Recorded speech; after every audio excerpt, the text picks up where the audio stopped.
ჭეშმარიტად. UFC-ს ძალიან გაუმართლა, რომ ილია თოფურია სწორედ ამ პერიოდში ავარდა დიდ სუპერვარსკვლავობამდე. რამდენიმე თვეში მან ისეთი პოპულარობა მოიპოვა, რომ მისი სახელი მთელ სპორტულ მედიას იპყრობს. თუმცა, წარმატებას ყოველთვის ახლავს დაძაბულობა და ილიას შემთხვევაშიც ასეა. მის მიმართ სიყვარულთან ერთად არსებობს დიდი სიძულვილიც, განსაკუთრებით კი იმ მეტოქეებში, ვინც მასთან ერთ ლიგაში იბრძვის. Bear Fighters პირდაპირ სულს ილია და ისინი არც მალავენ ამას. ერთ-ერთმა მებრძოლმა ღიად თქვა: "მე მას ვძულვარ. მე არ მინდა სწრაფად დავამთხევრო. მინდა ბრძოლა გავწელო, ისე რომ ბოლო წუთამდე შევძლო მისი სახის დამახინჯება, 1000-ობით იდაყვით." ეს სიტყვები ნათლად აჩვენებს, რა მძაფრ ემოციას იწვევს თოფურია UFC-ს შიგნით. ახლა გადავიდეთ ერთ-ერთ მდავარ ფიგურაზე, რომელიც ხშირად ახსენებს ილიას სახელს. ეს არის არმან წერუკიანი. სომეხი წარმოშობის მებრძოლი, რომელიც lightweight-ში ერთ-ერთი ყველაზე პერსპექტიულია. წერუკიანი ბევრჯერ ახსენებდა, რომ მას არ აინტერესებს თოფურიასთან ბრძოლა ჩემპიონობისთვის, რადგან მისი აზრით ილია საერთოდ არ იმსახურებს შანსს. ერთხელ არმანმა პირდაპირ თქვა: "ეს არ არის ჩემი ზურგი, ძმაო. მე ვარ მსოფლიოს ჩემპიონი და მას არასდროს მივცემ ტიტულისთვის ბრძოლის შანსს. თუ საქმე აქამდე მივა, სჯობს ჩემმა ქამარმა სხვასთან წავიდეს, მაგრამ ილიას არ შევხვდები." ეს განცხადებები აშკარად ამძაფრებს დაძაბულობას. რეალურად, სტილისტურად ეს დაპირისპირება ნამდვილად საინტერესო იქნებოდა. წერუკიანის ძლიერი მხარე არის ჭიდაობა და გრაპლინგი, ხოლო თოფურია თავის დინამიურ და მრავალფეროვან დარტყმებსა და ბრაზიან კომბინაციებზე ამაყობს. ილია არაერთხელ აღნიშნავდა, რომ არმანი ძალიან ერთგანზომილებიანია. მისივე სიტყვებით, თუ მას ხერხემალი აწუხებდა და ამიტომ უარი თქვა ისლამ მახაჩევთან ბრძოლაზე, ეს არგუმენტი მისთვის არაფერია. თოფურიას განცხადებით, მე კიდეც რომ ერთი ხელი დავკარგო, მაინც ვიბრძოლებდი. ამ ორი მებრძოლის კონფლიქტი დიდწილად დაიწყო სწორედ მაშინ, როცა ილიამ ღიად დააყენა კითხვა არმანის კომპეტენციის შესახებ. მაგალითად, როცა ცნობილი გახდა, რომ წერუკიანი უნდა ყოფილიყო ჩარლზ ოლივეირასა და ისლამ მახაჩევის ბრძოლაზე ოფიციალური შემცვლელი, ილიამ კომენტარი გააკეთა: "ეს მისთვის ცუდი გადაწყვეტილებაა. ჩარლზთანაც უჭირდა. ჩემთან საერთოდ შანსი არ აქვს. პირველივე რაუნდში, პირველ წუთებში, რა სიზამს? ჩარდებაზე წავა? მოდი ძმაო რა." თოფურიასთვის ნათელია. ის საკუთარ თავს უფრო დინამიურ და სახიფათო მებრძოლად მიიჩნევს. დიახ, წერუკიანი ოსტატური მოჭიდავეა. credentials-ი აქვს და ბექგრაუნდი ძლიერია, მაგრამ ილიასთვის მისი დარტყმები და ბრაზილიის ჯიუ-ჯიტსუ არაფერს ნიშნავს. მის თვალში ეს საფრთხეც საერთოდ არ ჩანს. ამავე დროს, წერუკიანი მუდმივად ადანაშაულებს თოფურიას, რომ ის გაურბია ბრძოლას. სოციალურ ქსელებში მისი ფრაზა უკვე კლასიკად იქცა: "ილია, შეწყვიტე გაქცევა. ილია, ნუ გარბიხარ." არმანმა კიდევ უფრო შორს წაიყვანა ეს კონფლიქტი. საჯაროდ შესთავაზა ილიას $500,000 ფეზონი. ბევრმა ფანმა იფიქრა, რომ ეს მხოლოდ სიტყვებია, მაგრამ უნდა აღინიშნოს, რომ არმანის ოჯახი ნამდვილად შეძლებულია. მისი მამა მდიდარია და მას ნავთობის ფული აქვს. ამიტომ ეს შეთავაზება შესაძლოა რეალურიც იყო. წერუკიანი ამბობდა: "მე შემიძლია დავდო $500,000. თუ დამამარცხებს, მე გადაუხდი მას. თუ მე დავამარცხებ, ის გადამიხდის მე. ხელი ხაზზე დავდოთ და გავიგოთ ვინ არის ვინ." თოფურია მამაზეც არ დაიხია უკან და ღიად განაცხადა, რომ თუ ასეთი გარიგებაა, ის მზად არის. handshake ბეთითაც. საბოლოოდ, ორივე მხარე დარწმუნებულია საკუთარ გამარჯვებაში.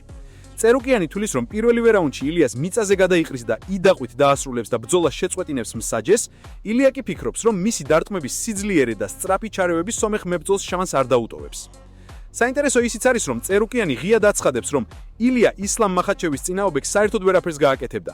მისი სიტყვებით, ისლამი ილიას ტეკაუთით დაასრულებდა. ისინი საერთოდ სხვადასხვა ნონეზე არიან. ასე რომ ეს დაპირისპირება არ არის მხოლოდ ორი სპორტსმენის კონფლიქტი.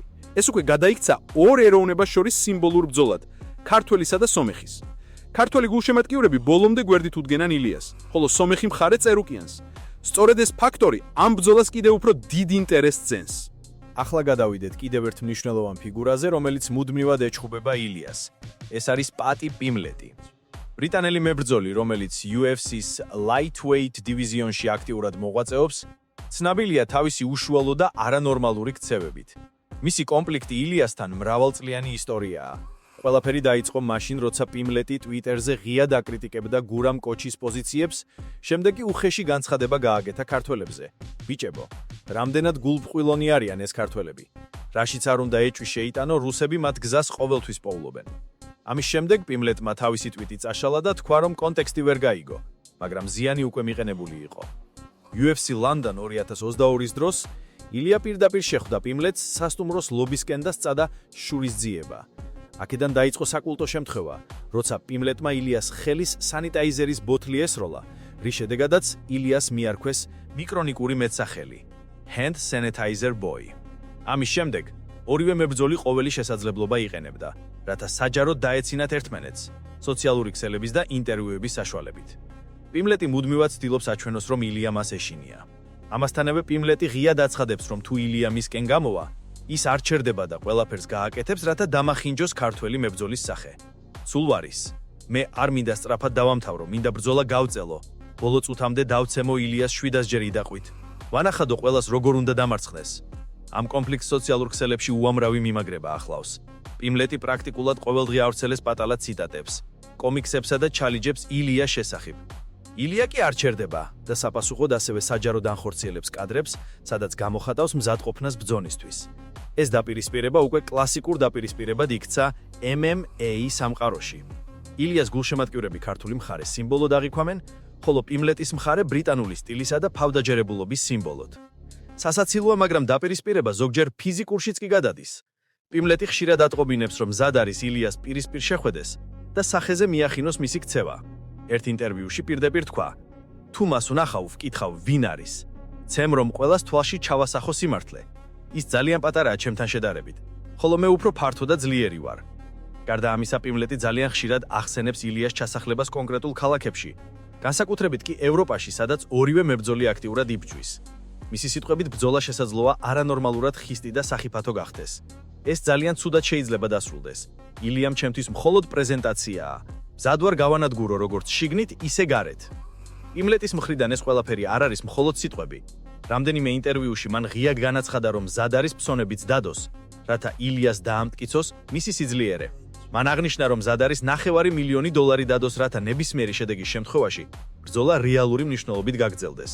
ეს კიდევ უფრო აძლიერებს დაძაბულობას და აჩენს ინტერესს მაყურებელში. ამ კონფლიქტის სპეციფიკა იმაშია, რომ ორივე მხარე კარგად იცნობს ერთმანეთის შესაძლებლობები.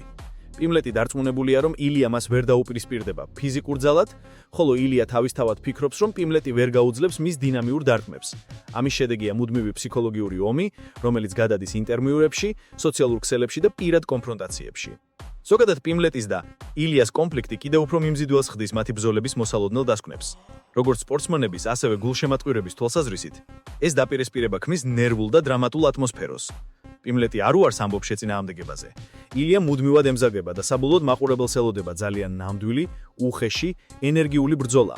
ეს დაპირისპირება უკვე კლასიკად შეიძლება ჩაითვალოს სპორტული კონფლიქტების ისტორიაში, სადაც პიროვნებები არა მხოლოდ ფიზიკურად, არამედ ფსიქოლოგიურად აბაბენ ერთმანეთს გამოწვევებს. ილია თოფურიას კარიერას კიდევ ერთი საინტერესო ზედაპირული ფენა აქვს. ეს არის მისი სტატუსი როგორც ჩრდილისა და სინათლის ერთდროული ფიგურა. ქართველი თანაბრად გახლავთ როგორც ეროვნული გმირი, ისე უცხოეთის ყბადაღებული მოღვაწეობის საგანი. ამ კონტექსტში გამოჩნდნენ მებრძოლები, რომლებიც პერსონალურად და სურათებრივად მის წინააღმდეგ ზომავენ საკუთარ ამბიციებს. ერთ-ერთი ასეთი სახია იაი როდრიგეზი, მექსიკელი ოსტატი, რომლის სტილი სასაცილოდაც და სახიფათოდაც განსხვავებულია. იაირი შეიძლება ნამდვილი ემოციური ბომბა აღმოჩნდეს, რომელიც ნებისმიერ მომენტში აფეთქდება და გულშემატკივრებს ქალაქში ახდის თავბრუსხვევას. იაირი უკვე დაამტკიცა, რომ მასთან არ შეიძლება გულმოდგინედ არ მოეკიდო. მისი ფინიშები და ინტენსიური მსუბუქი დარტყმები ყოველთვის საფრთხის ქვეშ აყენებს მოწინააღმდეგეს. აქვე უნდა აღვნიშნოთ, რომ ილიას გამო ბევრი ემოციური მოთხრობა გაჩნდა. ზოგი მეც თავაზობს, რომ ის 3 დივიზიაზე წამოსვლას განიხილავს, ზოგი კი ფიქრობს, რომ ის ყოველთვის იყენებს თავის პოპულარობას სტრატეგიულად, რათა მაქსიმალურად გაზარდოს მაყურებლების ინტერესი. მაგალითად, როდესაც ის და ისლამ მახაჩევი ერთმანეთს სიტყვიერი შეტაკებებით სემდნენ, ეს არა მხოლოდ პირად კონფლიქტად დარჩა, არამედ მთლიანად გადააქცია მათი მხარეები. თითოეულმა დაჯგუფებამ, მხოლოდ მებრძოლების არეალში კი არა, დაინახა, რომ სპორტი დღეს უკვე მეტია, ვიდრე მარტო ბრძოლა ოქტაგონში. ეს არის იმიჯი, მარკეტინგი, პოლიტიკა და რწმენა. იყო ასევე საუბარი იმაზე, რომ ილია შეიძლება გახდეს ის პირველი მებრძოლი, რომელიც გამოითხოვს შესაძლებლობას გახდეს სამძიმიანი ჩემპიონი. ორჯერ ისეთი მომავლის პერსპექტივა, რომელსაც არც ისე ბევრმა მიაღწია. ამისი რეალობა არის სადღაც წინა პლანზე. თუ ის შეძლებს ადაპტაციას სიმძიმის გაძლიერებულ ველებზე, lightweight, welter და ასე შემდეგ, მას ექნება რეალური შანსი გადატრიალების, თუმცა ეს კალათმა დიდ რისკებთან ერთად შეიძლება მოვიდეს. მეორეს მხრივ, ილია ბევრისთვის არის პროვოკაცია. ზოგი გამოთქვამს ძეციურ აღშფოთებას იმის გამო, რომ მის სტილში არის კონორის ელემენტები, თითქოს ის ცდილობს მიბაძოს კონორ მაკრეგორს. ეს მცდელობა კი ავტომატურად აჩენს ახალ დრამას. მაკრეგორის მსგავსი ენდორფინური წარმოსახვითი პიროვნება იძიებს ხვებს, ხოლო ილია, რომელიც თალისთავად კომბინირებს ბრაზილიურ ჯიუ-ჯიტსუს და მძიმე დარტყმებს, დიდწილად არიკავებს პოზიციას. მას სურს იყოს განსაკუთრებული და ამავე დროს გაყიდვადი. ბოლოს არ შეიძლება გვერდი ავიუროთ იმ ფაქტს, რომ ილია უკვე დატოვა წინა დივიზიონი, featherweight და დაბრუნდა მსუბუქში. ეს ნაბიჯი თავისთავად იწვევს ბრძოლების ახალ სერიას იმ კონკურენტებთან, რომლებიც ადრე უცხადებდნენ მას. ამ სცენაში პოზიციები მკაფიოდ გადანაწილდა. ზოგი მის მიმართ თვლის, რომ მან ბედნიერი მომენტი გამოიყენო და თავის აბოლოოდ აწიოს ტიტულზე. ზოგი კი ფიქრობს, რომ ახალ დივიზიონში გაცილებით უფრო ტექნიკური და მძიმე მეტოქეები დახვდებიან. მაგალითად, არმან წარუკიანიან, ისლამ მახაჩევი და სხვა სახელები, რომლებიც მოქმედებენ როგორც სტაბილური და გამოცდილი ძალები. ყველაზე სანახაობე კონტრასტები წარმოიქმნება მაშინ, როცა პიროვნელი ანგარიშები, მითები და ეროვნული ემოციები იკვრებიან ერთმანეთში. მომხმარებლების გოლში ილია უკვე არამხოლოდ მებრძოლია, ის არის სიმბოლო. ქართულ აუდიტორიაში ასეთი სიმბოლო ჟურნალ პერფორმანსულად მიიღებს განსაკუთრებულ ყურადღებას. აქ კომაგი გვიყვარს, მხარი დაგვეჭიროს და საჭიროების შემთხვევაში ხმამაღლა გამოვხატოთ ჩვენი აზრი. სწორედ ამიტომ თითოეული ინტერვიუ, თითის აწევაც და საჯარო განცხადებაც მის მიმართ გრძელ ისტორიას იწერს და ეს გრძელდება იმ მომენტამდე, სანამ ახალი დიდი ბრძოლა არ მოხდება.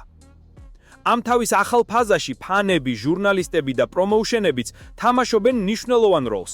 ისინი ქმნიან ამბებს, გადააყენებენ ბილეტებს და საბოლოოდ აიძულებენ ძევხს, რომელშიც ამ ბრძოლებს გარშემო მთლიანად წვდება. გამარჯვება მხოლოდ ოქტაგონში არ იწერება. იგი ასევე იბეჭდება საზოგადოებაში, გულშემატკივრების მეხსიერებაში და ტიტულების ისტორიაში. საბოლოოდ, ილია თოფურია უკვე უმაღლეს საფეხურზე დგას როგორც ქართულ MMA სამყაროში, ისე საერთაშორისო სცენაზე. მისი კარიერა აერთიანებს არამხოლოდ სპორტულ წარმატებებს, არამედ პიროვნულ კონფლიქტებს, სტრატეგიულ გათვლებს და, როგორც უკვე აღვნიშნეთ, მარკეტინგულ გადაწყვეტილებებს. იგი გახდა ფიგურა, რომელიც იზიდავს ყურადღებას, იწვევს დრამას და აქტიურად ქმნის საბრძოლო კულტურის ახალ მიმართულებებს. მისი ყველაზე დიდი მეტოქე ამ ეტაპზე მაინც ისლამ მახაჩევია, მებრძოლი, რომელმაც 155 ფუნტის დივიზიონში თავისი უნარები გამოავლინა და ახლა 170 ფუნტში გადმოდის.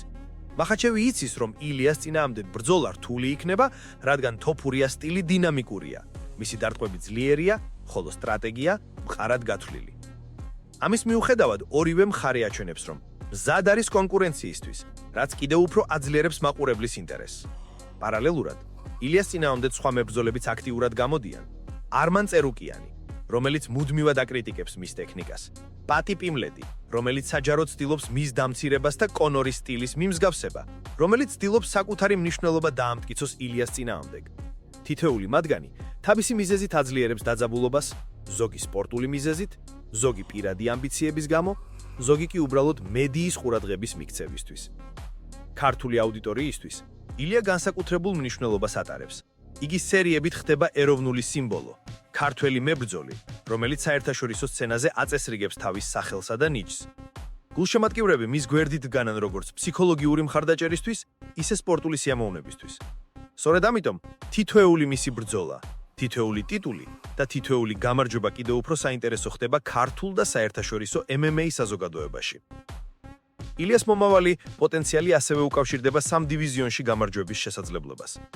თუ ეს შესაძლებელი იქნება, ილია გახდება პირველი ქართველი მებრძოლი, რომელმაც მიაღწია ასეთ შედეგს UFC-ში.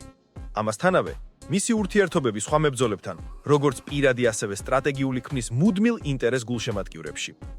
საბოლოო ჯამში, ილია თოფურია გახდა ისეთი ფიგურა, რომელიც აერთიანებს სპორტულ დიდებულებას, პიროვნულ კონფლიქტებს და მარკეტინგულ ჭკვიან ნაბიჯებს. მისი კარიერა აჩვენებს, რომ თანამედროვე MMA-ში წარმატება მხოლოდ ფიზიკური ძალით არ განისაზღვრება. მნიშვნელოვანია სტრატეგია, სოციალური მედია, კონფლიქტები და აღიარება საერთაშორისო დონეზე. ქართული აუდიტორია, რომელსაც მუდმივად აინტერესებს ეროვნული გმირები, ილიას ბრძოლებს განსაკუთრებულ ენთუზიაზმით ადევნებს თვალყურს. ყოველმა ბრძოლმა, ყოველმა ტიტულმა და თითოეულმა გამარჯვებამ მას უკვე შემატა სტატუსი, რომელიც შეიძლება გახდეს მაგალითი მომავალი მებრძოლებისთვის.